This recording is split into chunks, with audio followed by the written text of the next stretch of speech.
Hello friends, welcome to my channel Monidipa creation. আশা করি সবাই ভালোই আছেন। আজ একটা নিরামিষ রেসিপি রান্না করব।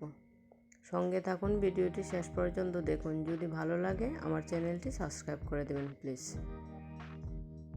আমি এখানে সব ধরনের সবজি নিলাম। সবজিগুলো টুকরো টুকরো করে কেটে নিলাম। এখন একটা পাত্রে নিয়ে নিলাম, ভালো করে ধুয়ে নেব। যারা যারা আমার নতুন বন্ধু তারা পাশে থাকা বেল বাটনটি প্রেস করে রাখবেন, তাহলে পরবর্তী ভিডিও নোটিফিকেশনটি আপনার কাছে চলে যাবে। সবজিগুলো খুব ভালো করে ধুয়ে নিলাম আর বসিয়ে দিলাম কড়াইতে। এখন সবজিগুলো দিয়ে দিলাম সিদ্ধ করার জন্য, আর তার সঙ্গে দিয়ে দিলাম পরিমাণ মতো নুন। 5 মিনিটের জন্য ঢেকে দিয়েছিলাম।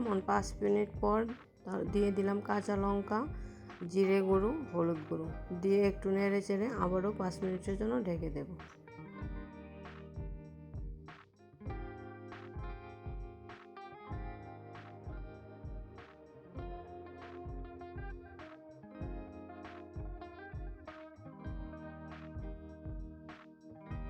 সবজিগুলো খুব ভালো করে সিদ্ধ হয়ে গেছে, এখন নামিয়ে নিলাম। তারপর কড়াইতে দিয়ে দিলাম কয়েকটি সিম বিচিগুলো ভেজে নেব।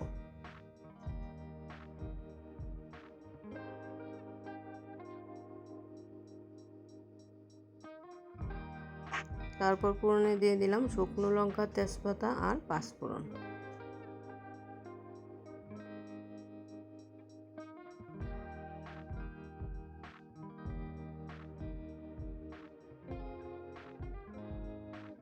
নিরামিষ সবজি রান্না করলাম, তাই দিয়ে দিলাম অল্প চিনি। আর এখন দিয়ে দিব নারকেল কোরানো। আমার রান্না হয়ে গেছে, এখন নামিয়ে নেব। ভিডিওটি শেষ পর্যন্ত দেখার জন্য অসংখ্য ধন্যবাদ।